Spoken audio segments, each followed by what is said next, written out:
How's it going, everybody? Welcome to We Do Hardware and also to our quick little unboxing of the brand new ASUS ROG Strix RTX 3070. Now, I can already say this card is quite heavy. It's a lot heavier than a lot of the other cards that we've taken a look at because we do have two other 3070s here as well. So definitely check those out if you want to see some unboxings. And then also for all of the full reviews, both for this one and for the other two, check out our main channel, We Do Tech, and the full reviews for all of those will be on there. And if you want to see some side-by-side comparison videos, gameplay footage, then check out We Do Benchmarks, also down in the description, because we're going to do a lot of testing. We're also going to compare this bad boy to the other two and see which one is going to be the best.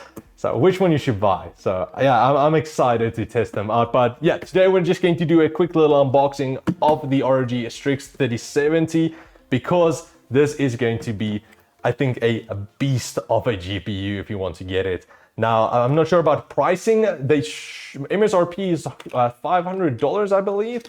But stock and availability is going to be an issue, and here in South Africa they're going to of course be quite more expensive because of taxes and stupid stuff like that. So we have that there. Let's see, other way around. Strix. Bum bum bum. I have to say, for the new Strix cards, they're a lot better looking to me personally than the previous Strix cards.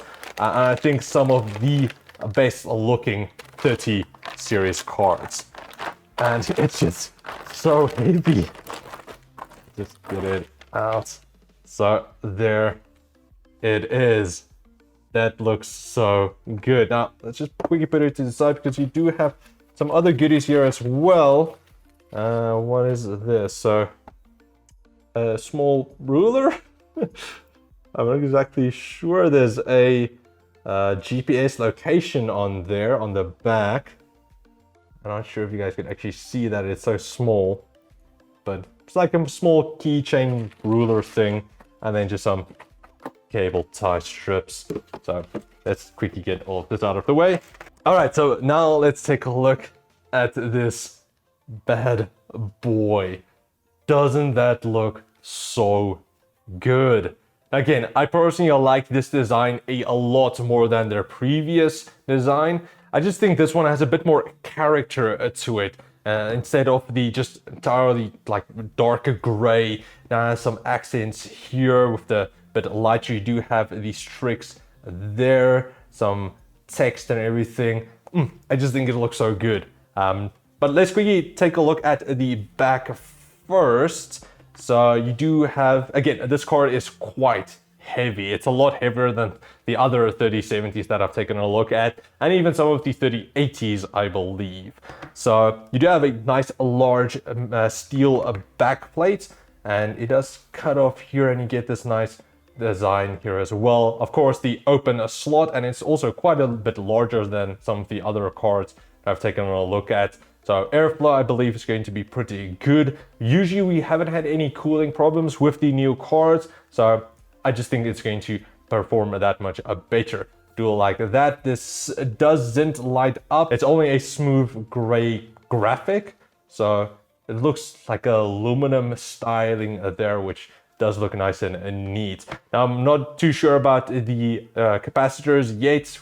There shouldn't really be any problems. I think this is the same capacitor design that we have seen on the other 3070s as well. They kind of look the same. No, I can't remember the exact versions of which one, but they don't come with the smaller capacitors, whereas the 3080 and 3090 did. The 3070s does not. So I don't believe overclocking should be an issue or crashing or anything like that with the drivers out now as well. So here on the side, you do get quite a large, or the backplate comes up to here as well for the GeForce RTX steel plate here. And you do have your little switch here as well for your P mode and Q mode. So I believe that's for your dual BIOS. I'll have to check again. I didn't take a look at the 3080 or 3090 Strix yet. So it might only be overclocking mode and normal or quiet mode. maybe performance and quiet mode, or it'll be dual BIOS. We'll just have to wait and see. Now for your power, it does use dual 8 pins, so you can see there's actually more space that you could get like triple 8 pins, but of course this card doesn't use that much power. I think it'll come right with around a 600 watt power supply, so you shouldn't be able to need any higher than that. Now here on the side, you have your RGB, which just like short lines, but it has this see-through plastic on, so it actually looks pretty good. Once we actually turn it on for the full video, you guys will be able to see, but it does look pretty neat. And in here in the middle, you just have that nice ROGI graphic on. Does look pretty good. Now let's move on to the card. Is again so heavy. It's so much metal in this card. But yeah, at the top, let me just really feel. It is mostly plastic, I believe.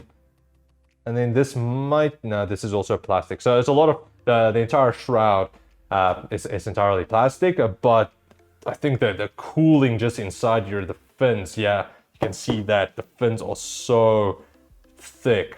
There's so much cooling potential here. So I don't think that's going to be a problem at all. It's actually the entire thing there. I'm not sure if you guys can see inside, but it stretches all the way to the back. For some of the other 3070s that we've taken a look at so far, it kind of has a small sections, and then there's nothing, and then some more. So this is just, I believe, a bit overkill, but of course these Strix cards usually are max performance. So yeah, you pay for that though, but you know you're gonna get a good performance out of your card. But anyway, let's get back to the top here. So you do have your 3 fans, also again spinning counterclockwise, clockwise, and counter, I believe. The same with some of the other cards. So that apparently helps with just distributing the airflow a bit better. So there's no, it like makes a vortex almost. Apparently that helps with cooling. But yeah, so it does have the 3 fans. There's no real RGB here that I can see, so it's mostly just going to be here on the side of the card. That's all I can kind of see. Maybe once we turn it on, we'll be able to see a bit more, but that's how it looks. So I do get like the aluminum color, different texture here everywhere. It just gives it a bit of a different design, bit more almost like a rugged but also clean, whereas the previous Strix cards, which I don't have one right now since inside the system they're a lot more angular and cutouts and everything, where this one, it's just a nice solid card, which I honestly do prefer quite a bit more. Oh yeah, so here you guys can actually see the radiator and the fins cooling. It just goes straight through. That's a lot of cooling capability right there. So we'll again see how it performs, but that's a lot. Now for our I/O, you do have a bit more compared to the other cards as well. Some of the other cards only had 4 connections, 1 HDMI, and some of them had 1 HDMI and 3 display ports, or 2 HDMIs and 2 display ports, whereas this one you get 3 display ports and 2 HDMI, so 1 more ports. And these of course are also HDMI 2.01, so 8K at 60 FPS, and then 4K 120 or 144. I can't exactly remember, but you do get a lot more out there. So you can also see how much wider this card is. I think it kind of has the exact same design as the 3080s. Again, I don't have currently one a Strix card that I've taken a look at yet, so I think they kind of use the exact same cooler design and everything. All right, so I think there is actually some RGB. If I look at the box just again, there are some RGB here below the fan, so you do get some below there for a bit more of a glow, along with this here on this side. But that's pretty much it for my quick look at the ASUS ROG Strix 3070. Again, a bigger card. It's almost, it's probably a 3-slot card. As you guys can see there, it's super thick. So make sure you have enough space. Make sure you have a GPU supported bracket or just some way to support this card, because again, it's heavy, it's going to sag, so definitely just get something to support it a bit. But yeah, that's pretty much it. Thanks for watching, guys. Again, if you want to watch the full review on this card, definitely check out the link in the video description for our We Do Tech channel. Also, for your side-by-side comparison benchmarks, that's going to be on We Do Benchmarks. And if you just want to see some other videos in general, some of the other 3070, some of the other GPUs that we've done so far, also check out the link in the video description, because there's going to be a ton of content. So let's see how this baby performs in the full review, because I can just imagine how good it's going to perform. So that's pretty much it. Thanks for watching, guys. If you did enjoy this review, please like, share, subscribe, and comment like always. And I will check all of you next time. Cheers, guys.